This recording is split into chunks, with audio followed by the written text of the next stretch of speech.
सोचो, आज रात अगर अचानक तुम्हें एक ऐसी जगह पहुंचा दिया जाए जहां हवा सांस लेने लायक न हो, टेम्परेचर इतना कम हो कि कुछ ही मिनटों में तुम्हारा शरीर जवाब देने लगे, चारों तरफ लाल धूल उड़ रही हो और दूर दूर तक इंसान का कोई निशान न हो, तो शायद तुम्हें लगेगा कि इससे ज्यादा सुनसान जगह इस पूरे सोलर सिस्टम में नहीं हो सकती। लेकिन अब इसी सीन को उल्टा कर दो। सोचो, यही जगह कभी ऐसी हुआ करती थी जहां पानी बहता था, नदियां अपनी दिशा बदलती थीं, झीलें बनती थीं, बादल बनते होंगे और शायद बारिश भी होती होगी। और सबसे हैरान करने वाली बात यह है कि हम किसी फिक्शनल प्लैनेट की बात नहीं कर रहे। हम उसी मार्स की बात कर रहे हैं जिसे आज हम अपनी आंखों से एक लाल और बंजर दुनिया के रूप में देखते हैं। आज मार्स की सरफेस पे खड़े होकर अगर कोई इंसान चारों तरफ देखे तो उसे ज्यादातर सिर्फ रॉक्स, डस्ट, क्रेटर्स और खाली मैदान दिखाई देंगे। लेकिन अगर हम मार्स की सरफेस को एक किताब मान लें तो उसके ऊपर लिखी हुई कहानी शायद बहुत पहले की है और उस कहानी के कई पेजेस आज भी मिटे नहीं हैं। साइंटिस्ट ने मार्स पे ऐसे एंशिएंट रिवर चैनल्स देखे हैं जो किसी समय बहते हुए पानी ने बनाए होंगे। कई जगहों पर ऐसी डिप्रेशंस मिली हैं जो कभी लेक्स हो सकती थीं। कुछ मिनरल्स ऐसे मिले हैं जिनका फॉर्मेशन लिक्विड वाटर के साथ जुड़ा हुआ है। यानी मार्स हमेशा से ऐसा सूखा और कोल्ड नहीं था जैसा आज हमें दिखाई देता है। अरबों साल पहले इसकी कहानी कुछ और थी। उस समय यंग मार्स के पास एक ज्यादा थिक एटमॉस्फेयर थी जो सरफेस को आज की तुलना में कहीं ज्यादा वार्म रखने में मदद कर सकती थी। और यही वो पॉइंट है जहां हमारी कहानी इंटरेस्टिंग से मिस्टीरियस बन जाती है, क्योंकि पानी किसी प्लैनेट पर सिर्फ ऐसे ही नहीं टिक जाता। अगर मार्स की सरफेस पर लंबे समय तक रिवर्स और लेक्स मौजूद थीं, तो इसका मतलब है कि वहां किसी समय ऐसी एनवायरमेंटल कंडीशंस थीं जिनमें लिक्विड वाटर स्टेबल रह सकता था। लेकिन फिर अचानक नहीं, बल्कि बहुत लंबे समय में मार्स बदलने लगा। उसका एटमॉस्फेयर थिन होता गया, सरफेस का पानी स्टेबल रहना मुश्किल होता गया। जो रिवर्स कभी बहती थीं, वो सूख गईं, लेक्स गायब हो गईं और धीरे धीरे वही मार्स जो कभी ज्यादा एक्टिव और वेट वर्ल्ड हो सकता था, एक फ्रीजिंग डेजर्ट में बदल गया। लेकिन यहां एक बहुत बड़ा सवाल है, मार्स बदला कैसे? क्या उसके अंदर कोई मैसिव जियोलॉजिकल चेंज हुआ था? क्या उसका मैग्नेटिक फील्ड कमजोर पड़ गया था? क्या सोलर विंड ने उसके एटमॉस्फेयर को धीरे धीरे स्पेस में उड़ा दिया? या फिर मार्स की कहानी में कोई ऐसा इवेंट हुआ जिसने उसके क्लाइमेट को हमेशा के लिए बदल दिया? और अगर ये सब सिर्फ कुछ हजार या लाख साल में नहीं, बल्कि करोड़ों अरबों साल में हुआ, तो क्या उस पूरे ट्रांजिशन के दौरान मार्स पर लाइफ को डेवलप होने का मौका मिला होगा? अब जरा एक और चीज इमेजिन करो। अगर तुम आज से लगभग 3 से 4 अरब साल पहले मार्स की सरफेस पर खड़े होते, तो तुम्हारे सामने शायद एक ऐसा लैंडस्केप होता जो आज के मार्स से पूरी तरह अलग दिखाई देता। दूर तक फैली हुई वैलीज, उनके बीच से गुजरता हुआ वाटर, क्रेटर के अंदर जमा हुआ लेक, ऊपर एटमॉस्फेयर में क्लाउड्स और शायद होराइजन के पीछे एक ऐसा एनवायरनमेंट जिसे देखकर तुम्हें लगे कि ये कोई एलियन अर्थ है। लेकिन यहां हमें इमेजिनेशन और साइंस के बीच एक लाइन हमेशा याद रखनी होगी। साइंटिस्ट ने मार्स पर एंशिएंट लाइफ को अभी तक प्रूव नहीं किया है। हमें अभी तक ऐसा कोई कंफर्म्ड फॉसिल या बायोलॉजिकल एविडेंस नहीं मिला जिससे हम कह सकें कि मार्स पर कभी लाइफ थी। लेकिन हमारे पास एक और चीज है, हैबिटेबिलिटी के क्लूज, यानी ऐसे कंडीशंस के एविडेंस जिनमें लाइफ के लिए जरूरी इंग्रेडिएंट्स मौजूद हो सकते थे। लिक्विड वाटर उनमें सबसे इंपॉर्टेंट है और यही वजह है कि मार्स को लेकर साइंटिस्ट का सबसे बड़ा सवाल सिर्फ ये नहीं है कि वहां पानी था या नहीं। सवाल ये है कि जब पानी था तब उस पानी के अंदर क्या हो रहा था? क्या सिर्फ रॉक्स और मिनरल्स थे या माइक्रोस्कोपिक लेवल पर कोई ऐसी केमिस्ट्री चल रही थी जो आगे चलकर लाइफ की शुरुआत कर सकती थी? और अगर कभी माइक्रोस्कोपिक लाइफ शुरू हुई भी थी तो क्या वो मार्स के बदलते क्लाइमेट के साथ सरवाइव कर पाई? शायद कुछ ऑर्गेनिजम्स अंडरग्राउंड चले गए हों, शायद उन्होंने एक्सट्रीम कंडीशंस में सरवाइव किया हो, या शायद मार्स के बदलते एनवायरनमेंट ने हर पॉसिबिलिटी को खत्म कर दिया हो। अभी हमारे पास इन सवालों के फाइनल आंसर्स नहीं हैं, लेकिन मार्स की सरफेस हमें एक चीज बहुत क्लियरली बताती है, ये प्लैनेट हमेशा से डेड नहीं था। उसके अतीत में कुछ हुआ था, कुछ ऐसा जिसने एक पोटेंशियली वेट और एक्टिव वर्ल्ड को उस कोल्ड डेजर्ट में बदल दिया जिसे हम आज जानते हैं। और सबसे फैसिनेटिंग बात यह है कि मार्स के इस ट्रांसफॉर्मेशन को समझने के लिए हमें सिर्फ उसकी सरफेस को नहीं देखना होगा, हमें उसके आसमान को भी देखना पड़ेगा, क्योंकि मार्स की असली कहानी उसकी मिट्टी के नीचे जितनी छुपी है उससे कहीं ज्यादा उसके खो चुके एटमॉस्फेयर में छुपी हुई है। और अगला सवाल यहीं से निकलता है, जिस एटमॉस्फेयर ने कभी मार्स को पानी रखने में मदद की, आखिर वही एटमॉस्फेयर गायब कैसे हो गया? अब जरा उस एंशिएंट मार्स को और करीब से इमेजिन करो, लेकिन इस बार सिर्फ ये मत सोचो कि वहां पानी था, बल्कि सोचो कि वो पानी वहां आया कहां से और इतने लंबे समय तक सरफेस पे टिक कैसे पाया। आज मार्स की सरफेस पर लिक्विड वाटर का टिकना लगभग इम्पॉसिबल है, क्योंकि उसका एटमॉस्फेयर बहुत थिन है और सरफेस प्रेशर इतना कम है कि पानी लंबे समय तक खुले एनवायरनमेंट में लिक्विड नहीं रह सकता। लेकिन अरबों साल पहले सिचुएशन बिल्कुल अलग हो सकती थी। मार्स के शुरुआती दौर में उसका एटमॉस्फेयर ज्यादा थिक था और प्लैनेट की सरफेस कंडीशंस आज की तुलना में काफी अलग थीं। इसी वजह से साइंटिस्ट को मार्स पर ऐसे जियोलॉजिकल फीचर्स दिखाई देते हैं जिन्हें एक्सप्लेन करने के लिए एंशिएंट लिक्विड वाटर की जरूरत पड़ती है। मार्स पर कई जगह ऐसी वैलीज और चैनल्स दिखाई देते हैं जो बिल्कुल ऐसे लगते हैं जैसे कभी उनके अंदर पानी बहता रहा हो। कुछ विशाल चैनल्स इतने बड़े हैं कि अगर उन्हें अर्थ की किसी रिवर से कंपेयर करो तो उनका स्केल देखकर हैरानी हो सकती है। इसके अलावा मार्स के कई क्रेटर्स के अंदर ऐसी फ्लैट और लेयर्ड सर्फेसेस मिली हैं जो एंशिएंट लेक्स की ओर इशारा करती हैं। यानी पानी सिर्फ कुछ समय के लिए बारिश की तरह आया और गायब हो गया हो, ऐसा जरूरी नहीं है। कुछ लोकेशंस पर पानी लंबे समय तक मौजूद रहा होगा। अब यहाँ एक इंटरेस्टिंग चीज समझो। पानी किसी प्लैनेट की सरफेस को सिर्फ गीला नहीं करता, बल्कि वो अपने पीछे एक पूरा जियोलॉजिकल रिकॉर्ड छोड़ जाता है। जब रिवर किसी जमीन के ऊपर लगातार बहती है तो वो रॉक्स को काटती है, सेडिमेंट्स को एक जगह से दूसरी जगह ले जाती है और धीरे धीरे चैनल्स और वैलीज बना देती है। और मार्स पर आज हमें ऐसे ही फीचर्स दिखाई देते हैं। यानी अरबों साल बाद भी मार्स की जमीन जैसे हमें बता रही हो कि यहाँ कभी पानी बहता था, लेकिन पानी की कहानी यहीं खत्म नहीं होती। मार्स के नॉर्दर्न हेमिस्फीयर में आज एक बहुत बड़ा लोलैंड रीजन मौजूद है और साइंटिस्ट लंबे समय से इस पॉसिबिलिटी पर रिसर्च करते रहे हैं कि एंशिएंट मार्स के इतिहास में यहाँ एक विशाल ओशन मौजूद रहा हो सकता है। इसका मतलब ये हुआ कि अगर हम बहुत पीछे जाएं तो मार्स को सिर्फ रिवर्स और छोटी लेक्स वाला प्लैनेट समझना शायद उसकी पूरी तस्वीर नहीं होगी। एक समय ऐसा भी हो सकता है जब उसके पास इतनी बड़ी मात्रा में सरफेस वाटर थी कि प्लैनेट का लैंडस्केप आज की तुलना में पूरी तरह बदल गया था। अब सोचो, अगर किसी प्लैनेट पर रिवर्स हैं, लेक्स हैं और शायद ओशन भी है, तो वहां सिर्फ पानी ही नहीं होगा, वाटर साइकिल जैसी प्रोसेसेस भी हो सकती हैं। सरफेस से पानी इवेपोरेट होकर एटमॉस्फेयर में जा सकता है, क्लाउड्स बना सकता है और फिर प्रेसिपिटेशन के रूप में वापस सरफेस पर आ सकता है। अगर एंशिएंट मार्स में ऐसी कंडीशंस कुछ समय तक स्टेबल रही हों, तो उसका क्लाइमेट आज के मार्स से कितना अलग रहा होगा, इसका अंदाजा लगाना भी मुश्किल है। लेकिन अब कहानी में एक बड़ा ट्विस्ट आता है। क्योंकि मार्स के पास पानी था, फिर भी आज उसकी सरफेस लगभग पूरी तरह ड्राई है। इसका मतलब है कि सिर्फ पानी का होना इनफ नहीं था। प्लैनेट को पानी को सरफेस पे बनाए रखने के लिए एक सूटेबल एटमॉस्फेयर और सही क्लाइमेट की भी जरूरत थी। और यहीं से मार्स की सबसे बड़ी ट्रेजेडी शुरू होती है। धीरे धीरे उसका एटमॉस्फेयर थिन होने लगा और सरफेस कंडीशंस बदलने लगी। जैसे जैसे एटमॉस्फेरिक प्रेशर कम हुआ, लिक्विड वाटर का स्टेबल रहना मुश्किल होता गया। कुछ पानी अंडरग्राउंड चला गया होगा, कुछ आइस के रूप में जमा हो गया होगा और कुछ हाइड्रोजन के रूप में एटमॉस्फेयर से एस्केप होकर स्पेस में चला गया होगा। लेकिन सवाल यह है कि एटमॉस्फेयर इतना तेजी से या इतना ज्यादा क्यों कम हुआ?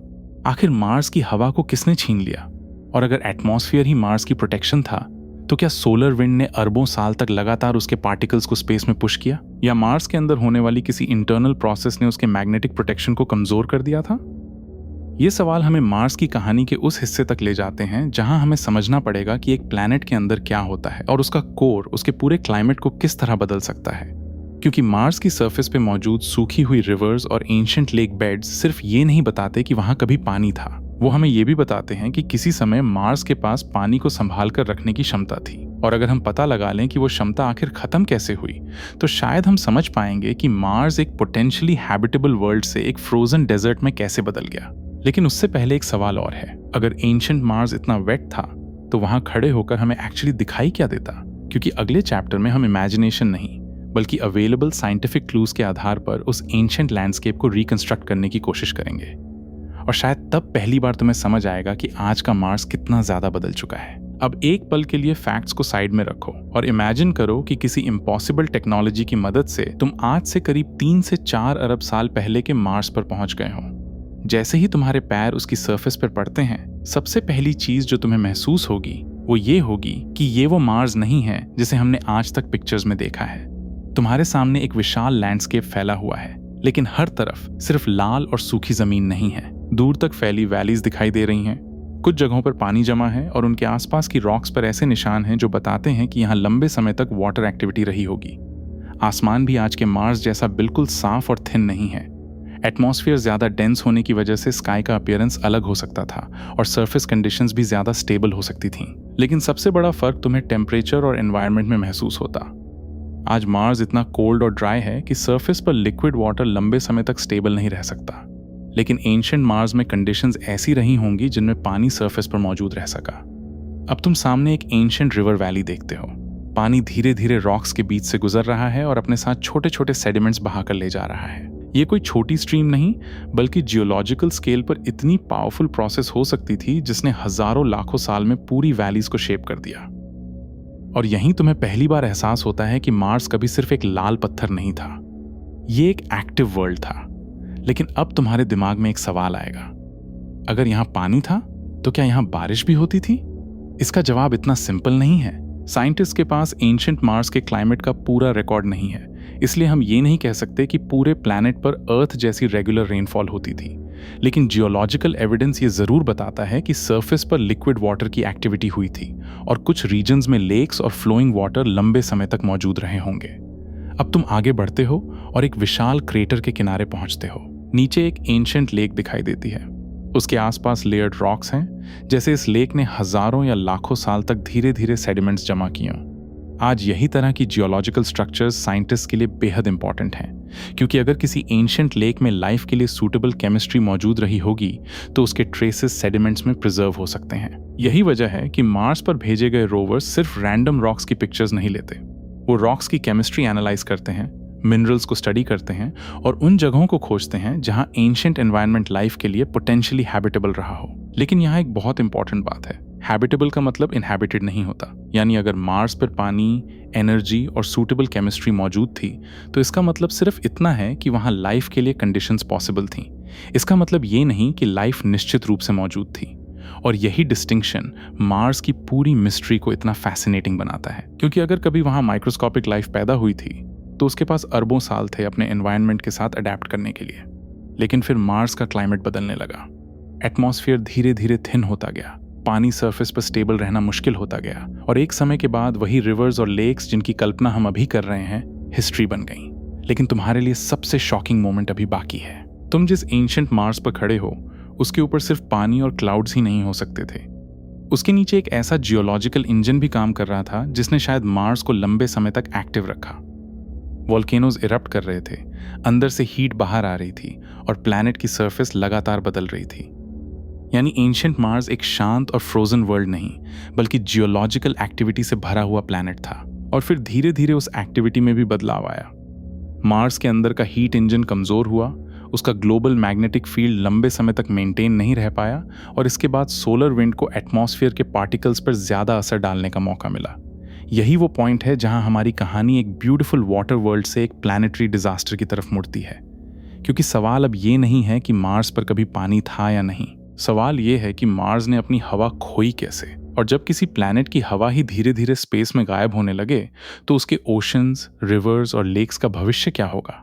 अगले चैप्टर में हम इसी चेन रिएक्शन को समझेंगे, कैसे मार्स का एटमॉस्फेयर कमजोर हुआ, कैसे सोलर विंड ने उसकी अपर एटमॉस्फेयर को प्रभावित किया और कैसे एक पोटेंशियली हैबिटेबल वर्ल्ड धीरे धीरे उस ठंडी, सूखी दुनिया में बदल गया जिसे हम आज देखते हैं। अब कहानी उस जगह पहुंचती है जहां मार्स का सबसे बड़ा बदलाव शुरू हुआ। एक समय जिस प्लैनेट पे लिक्विड वाटर सरफेस पे मौजूद रह सकता था, वहीं मार्स धीरे धीरे अपनी एटमॉस्फेयर खोने लगा। लेकिन एटमॉस्फेयर किसी प्लैनेट की सिर्फ हवा नहीं होती, ये उसके लिए एक प्रोटेक्टिव लेयर की तरह काम करती है। अर्थ पर एटमॉस्फेयर हमें टेम्परेचर को रेगुलेट करने में मदद करती है और सरफेस को स्पेस के हार्श एनवायरनमेंट से काफी हद तक बचाती है। एंशिएंट मार्स के पास भी एक ज्यादा थिक एटमॉस्फेयर थी, लेकिन मार्स छोटा प्लैनेट था और उसके अंदर की इंटरनल हीट अर्थ की तुलना में ज्यादा तेजी से कम होती गई। इसका असर उसके मैग्नेटिक फील्ड पर पड़ा। जब मार्स का ग्लोबल मैग्नेटिक फील्ड कमजोर हुआ तो सोलर विंड को उसकी अपर एटमॉस्फेयर के साथ इंटरैक्ट करने का ज्यादा मौका मिला। सोलर विंड असल में सन से लगातार निकलने वाले चार्ज्ड पार्टिकल्स की स्ट्रीम है और अरबों साल तक ये पार्टिकल्स मार्स के एटमॉस्फेयर पर असर डालते रहे। नासा के मेविन मिशन ने डायरेक्टली ऑब्जर्व किया है कि मार्स आज भी एटमॉस्फेरिक गैस को स्पेस में खो रहा है।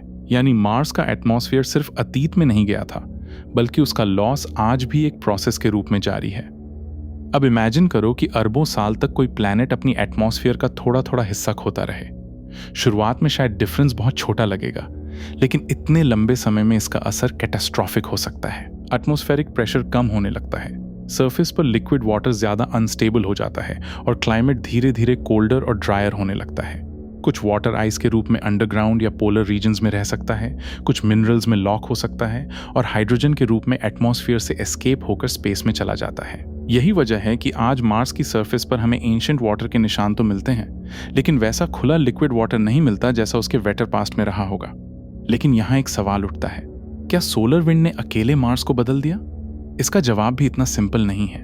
मार्स का मैग्नेटिक फील्ड कमजोर होने के बाद सोलर विंड का इफेक्ट जरूर बढ़ा, लेकिन एटमॉस्फेयर लॉस के पीछे कई प्रोसेसेस काम करती हैं। सन की radiation, upper atmosphere chemistry, atmospheric escape और मार्स की अपनी जियोलॉजिकल हिस्ट्री, इन सब ने मिलकर प्लैनेट को बदलने में भूमिका निभाई। और शायद यही मार्स की सबसे बड़ी ट्रेजेडी है। उसके पास कभी वाटर था, एटमॉस्फेयर था और लाइफ के लिए पोटेंशियली सूटेबल एनवायरनमेंट्स भी हो सकते थे, लेकिन प्लैनेट उन कंडीशंस को हमेशा के लिए मेंटेन नहीं कर पाया। धीरे धीरे रिवर्स सूख गईं, लेक्स फ्रीज या डिसअपियर हो गईं और सरफेस एक कोल्ड डेजर्ट में बदलती चली गई। अब जरा सोचो, अगर अर्थ भी कभी अपना प्रोटेक्टिव एटमॉस्फेयर इसी तरह खोने लगे तो क्या होगा? शायद शुरुआत में हमें कुछ खास महसूस न हो, लेकिन बहुत लंबे समय में ओशंस, क्लाइमेट और लाइफ के लिए कंडीशंस पूरी तरह बदल सकती हैं। यही वजह है कि मार्स साइंटिस्ट के लिए सिर्फ एक नेबरिंग प्लैनेट नहीं है, ये एक तरह की प्लैनेटरी लेबोरेटरी है जहां हम देख सकते हैं कि एक वर्ल्ड कैसे बदल सकता है। और इस पूरी कहानी का सबसे रहस्यमय हिस्सा अभी बाकी है, क्योंकि अगर मार्स के पास कभी लिक्विड वाटर था, एनर्जी सोर्सेज थे और लाइफ के लिए जरूरी केमिस्ट्री मौजूद हो सकती थी, तो एक सवाल बार बार सामने आता है, क्या उस समय मार्स पर सच में लाइफ पैदा हुई थी? अगर जवाब हाँ है, तो शायद मार्स की सरफेस पर आज भी उस एंशिएंट लाइफ के कोई निशान मौजूद हों, बस हमें उन्हें पहचानना आना चाहिए। और यही हमें अगले चैप्टर में मार्स की सबसे बड़ी मिस्ट्री तक ले जाएगा। क्या मार्स कभी सच में जिंदा था? अब तक हमने देखा कि एंशिएंट मार्स पर लिक्विड वाटर मौजूद था, एटमॉस्फेयर आज से ज्यादा थिक था और कुछ रीजन्स में ऐसे एनवायरनमेंट्स बने हुए थे जिन्हें साइंटिस्ट पोटेंशियली हैबिटेबल मानते हैं। लेकिन अब सबसे बड़ा सवाल सामने आता है, क्या इन कंडीशंस में सच में लाइफ पैदा हुई थी? सबसे पहले एक बात बिल्कुल क्लियर है, आज तक साइंटिस्ट को मार्स पर एंशिएंट लाइफ का कोई कंफर्म प्रूफ नहीं मिला है। हमें ऐसा फॉसिल या बायोलॉजिकल एविडेंस नहीं मिला जिससे हम कॉन्फिडेंटली कह सकें कि मार्स पर कभी ऑर्गेनिजम्स मौजूद थे। लेकिन इसका मतलब ये भी नहीं है कि पॉसिबिलिटी खत्म हो जाती है। असल में मार्स पर कुछ ऐसे क्लूज मिले हैं जिन्होंने इस सवाल को और ज्यादा इंटरेस्टिंग बना दिया है। उदाहरण के लिए, मार्स पर ऐसे मिनरल्स और केमिकल कंपाउंड्स मिले हैं जो एंशिएंट वाटर एनवायरनमेंट्स में बन सकते हैं। कुछ जगहों पर ऑर्गेनिक मॉलिक्यूल्स भी डिटेक्ट किए गए हैं। ऑर्गेनिक मॉलिक्यूल्स का नाम सुनकर तुरंत ये मत समझ लेना कि इसका मतलब लाइफ मिल गई। ऑर्गेनिक मॉलिक्यूल्स केमिस्ट्री के थ्रू नेचुरली भी बन सकते हैं, लेकिन यही मॉलिक्यूल्स लाइफ की केमिस्ट्री के लिए इंपॉर्टेंट बिल्डिंग ब्लॉक्स हो सकते हैं। यानी मार्स पर हमें कम से कम कुछ ऐसे इंग्रेडिएंट्स मिले हैं जो लाइफ की पॉसिबिलिटी को साइंटिफिकली इंटरेस्टिंग बनाते हैं। अब इमेजिन करो, अरबों साल पहले मार्स की किसी लेक के किनारे एक माइक्रोस्कोपिक एनवायरनमेंट मौजूद है। वहां लिक्विड वाटर है, मिनरल्स हैं, केमिकल एनर्जी के सोर्सेज हैं और एटमॉस्फेयर भी आज की तुलना में ज्यादा सब्सटैंशियल है। अगर उस एनवायरनमेंट में लाइफ की शुरुआत के लिए सही कंडीशंस बनी तो शायद माइक्रोस्कोपिक ऑर्गेनिजम्स डेवलप हो सकते थे। लेकिन फिर मार्स बदलने लगा, क्लाइमेट कोल्डर हुआ, वाटर कम हुआ और सरफेस इंक्रीजिंगली हॉस्टाइल होती चली गई। अगर उस समय कोई माइक्रोस्कोपिक लाइफ मौजूद थी तो उसके सामने दो पॉसिबिलिटीज थीं, या तो वो बदलते एनवायरनमेंट के साथ अडेप्ट करे या फिर धीरे धीरे खत्म हो जाए। और यहीं मार्स की मिस्ट्री और डीप हो जाती है, क्योंकि अगर लाइफ सरफेस से गायब हुई भी हो तो जरूरी नहीं कि वो पूरी तरह खत्म हो गई हो। मार्स की सरफेस के नीचे आज भी आइस मौजूद है और कुछ लोकेशंस पर अंडरग्राउंड एनवायरनमेंट्स हो सकते हैं जहां कंडीशंस सरफेस से अलग हों। इसी वजह से फ्यूचर मार्स मिशंस के लिए सिर्फ सरफेस रॉक्स ही इंपॉर्टेंट नहीं है, सब सरफेस और एंशिएंट सेडिमेंट्स भी बेहद इंपॉर्टेंट हैं। साइंटिस्ट्स ऐसे लोकेशंस खोज रहे हैं जहां एंशिएंट एनवायरनमेंट्स के केमिकल या बायोलॉजिकल सिग्नेचर्स लंबे समय तक प्रिजर्व हो सकते हैं, और मार्स पर भेजे गए रोवर्स इसी मिस्ट्री को धीरे धीरे सॉल्व करने की कोशिश कर रहे हैं। उदाहरण के लिए, परसिवरेंस रोवर जेजरो क्रेटर में एंशिएंट लेक एनवायरनमेंट के रॉक्स और सेडिमेंट्स को स्टडी कर रहा है, क्योंकि साइंटिस्ट्स मानते हैं कि ऐसे एंशिएंट एनवायरनमेंट्स में पॉसिबल बायोसिग्नेचर्स प्रिजर्व होने की संभावना हो सकती है। लेकिन अभी तक कोई कंफर्म्ड मार्शियन लाइफ नहीं मिली है। इसका मतलब ये है कि हमारे पास आंसर नहीं बल्कि क्लूज हैं, और शायद यही इस पूरी कहानी का सबसे एक्साइटिंग हिस्सा है। क्योंकि अगर फ्यूचर मिशंस को किसी एंशिएंट रॉक में ऐसा केमिकल पैटर्न या माइक्रोस्कोपिक स्ट्रक्चर मिल जाता है जिसे नेचुरल जियोलॉजी से एक्सप्लेन करना मुश्किल हो, तो मार्स सिर्फ एक प्लैनेट नहीं रहेगा, वो ह्यूमैनिटी की सबसे बड़ी डिस्कवरीज में से एक बन सकता है। लेकिन अगर मार्स पर कभी लाइफ थी भी, तो फिर वो आज कहाँ है? क्या उसने एक्सटिंक्शन का सामना किया? क्या वो अंडरग्राउंड चली गई? या फिर मार्स इतना तेजी से बदल गया कि उसके पास सरवाइव करने का कोई मौका ही नहीं था? और एक पॉसिबिलिटी ऐसी भी है जो सुनने में सबसे ज्यादा डिस्टर्बिंग लगती है। शायद मार्स पर लाइफ कभी शुरू ही नहीं हुई। शायद उसके पास लाइफ के लिए कंडीशंस तो थीं, लेकिन सही कॉम्बिनेशन कभी नहीं बना। यही फर्क है हैबिटेबल और इनहैबिटेड के बीच। एक प्लैनेट रहने लायक कंडीशंस रख सकता है, लेकिन इसका मतलब ये नहीं कि वहां कोई रहता भी था। और यही अनसर्टेनिटी मार्स को इतना फैसिनेटिंग बनाती है, क्योंकि जब हम मार्स को देखते हैं तो हम सिर्फ एक डेड वर्ल्ड नहीं देख रहे होते। हम एक ऐसी दुनिया देख रहे होते हैं जिसके पास शायद कभी लाइफ की शुरुआत के लिए मौका था। अब सवाल यह है कि उस मौके के साथ आखिर हुआ क्या? क्या मार्स की सबसे बड़ी ट्रेजेडी पानी का खोना था, या फिर एटमॉस्फेयर का खोना?